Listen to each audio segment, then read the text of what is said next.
So I don't know how you feel about maple syrup, but I love it. I use it to sweeten a lot of things, including my yogurt, and I put it in smoothies, and I even use it to make a great maple granola recipe that I'm actually making quite a bit right now. But anyway, I was really excited a couple of weeks ago to stumble upon Passardi Maple in Willington, Connecticut. I was with my mom at the time. We were driving back from Boston. And so we decided to stop to check out their maple syrup. And it was interesting because when we got there, they were actually setting up, tapping their trees to collect the syrup that they were then going to boil down a couple weeks from then. And Richard Passardi was kind enough to show us the whole process inside their shop. And he invited me back to make this video so that I could share the information with you as well.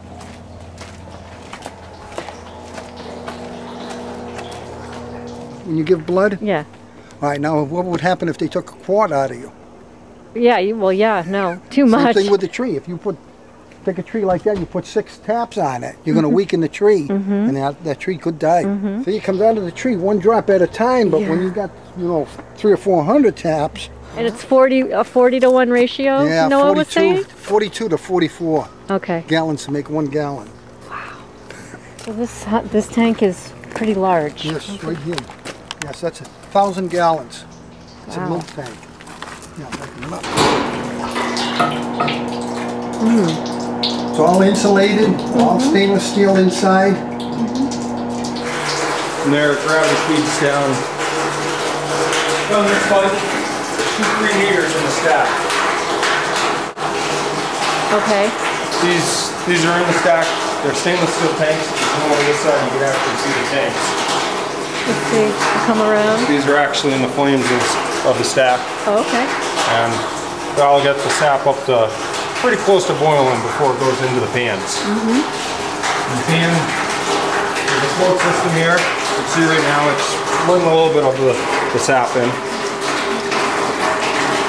Wow, so it's almost clear when it starts. It is clear when it comes in. That's amazing. Yep. I had no idea. And this back pan is flued. It's got 5/8 flues to the fire. To the sap. 1.25 inches to the fire. So you get a lot more surface area out of it. Oh, okay. From there, there's divisions in the pans. So sap concentrates down this way, moves over this way. We've got a plug in there right now because we've got sap that's partially concentrated in the front. Okay. And from there it comes in there. There's an elbows that goes from one pan to the other. Notch on this side of the pan, so it's got like a maze it's going to go through. So are you controlling when it starts to go through there, or is it automatically start to go through when it gets to a certain stage? Once it starts going, once we get this up to temperature, we'll pull the plug, and the thinner sap coming in just pushes the thicker syrup along. Okay. And then we draw off on the front when it's 7 degrees above where water boils. Okay. 219. We draw off a little bit extra syrup, so it's a little bit below syrup, and we then finish it on the stove. When we draw it off the evaporator, we do our first filtering. It takes out the biggest part of the minerals that solidify into solids. Yep. And then when we boil it on the stove, we get it right down to syrup. We filter it a second time, right before it goes into the bottles. And you have about 1,000 trees, is that? 1,000 taps. Some trees have up to 3 taps on it. Oh. A tree from 10 to 18 inches, you put 1 tap on. 18 to 2 foot, 2 taps on, and over 2 foot, you can put 3 taps on. And what's the volume that you're getting maybe out of one of those 3 tap trees? A tap you could get up to 4 or 5 gallons a day. Wow. Yep. For the whole time you have it? Well, a day. Yeah. Yeah. That's a lot. Yeah, it's a lot, but the only thing is we don't have optimum days throughout the whole season. If it's colder, you probably don't get... Yeah, if it gets below freezing, you're not going to get anything. If you get nights that are warm above freezing, it doesn't, you don't get a good flow the next day. Okay. Yeah. All right. How long have you been doing this here? Collecting sap and producing maple syrup? Well, over 20 years. Wow. Yes. And what got you into it initially? Initially, my grandmother used to make it just enough for the family.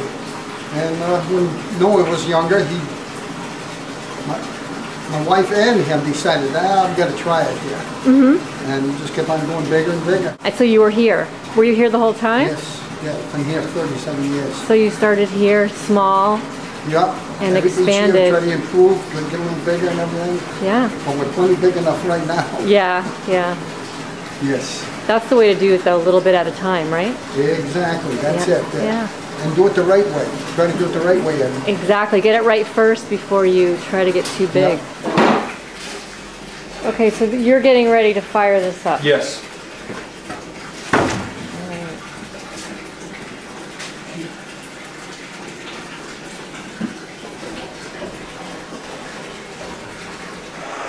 We pour it. fix it. That's ready, that's full. Okay. Do you only sell your maple syrup here, or do you distribute it to some other places that sell it, or? Well, 90% of it goes out of here. Okay. But he takes some to work. I take some down to the service station down here, and that guy sells it for us. But, right, Noah? Yeah, most of it's... Most of it's right from here. Best advertisement, word of mouth. Yeah, and Yes. and just having a good product, Yes. right? You have a good That's- product, someone likes it, they tell people, you're That's right. Word It'll of sell mouth. itself then. That's Yeah. right. That's a pretty rolling boil. That's because of the flues and whatnot. And over here, butter. Like when the foam gets up to here, put this in there, like a little bit, about that much. Yeah. And it puts the foam right down. That's amazing. That is just amazing that that happened.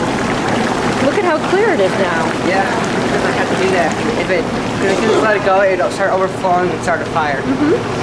The hydrometer tests the syrup so you know when it's ready to bottle. You have a hot and cold test point.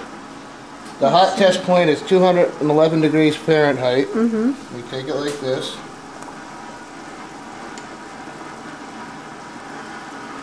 And now it's not ready yet, so we're just going to wait. And you watch it.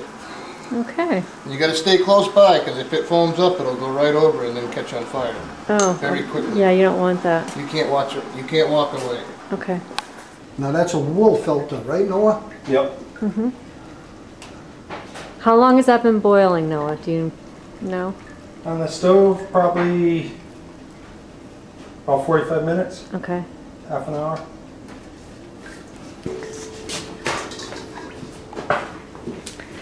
And then you're just going to pass it through here. You're going to bottle it? Yes. So now you're bottling it. Try to keep the container on an angle so it doesn't foam as much. We continue in the same way we always know. 4x6. Oh, that's So what are we This looking is just at? colored water. Okay. You put them up against this and see wherever it might. You gotta hold it up towards the window more, the light. Oh. All right, this is the first batch, so I think it's right in between these two. Yeah, first batch. So this one would be dark amber. Second batch, you take out that sample. It's gonna be up on the other end. It's medium. Medium amber. Yeah, medium amber. This is what you use to determine. Grading, yeah. Noah, I just want to say thank you so much for this wonderful opportunity spending the afternoon here. It was really fun to watch you making maple syrup, and for somebody who's really conscious about what they're eating, I think it's a great opportunity to learn how it's being made. I want to say thank you so much. I had such a wonderful day today. Well, I'm glad it was I'm a back wonderful there. opportunity. Yes. And you know what? I think it generates a really great sense of community when you get to meet the people that are producing the food you're eating. So and this That's was right. it's a great, Yes. great thing for me. And I hope when people get to see this, they'll learn about your maple syrup and want to come and buy it and enjoy Exactly. That'd be great. it. Okay. Thank you very much for coming up. All right. Take care.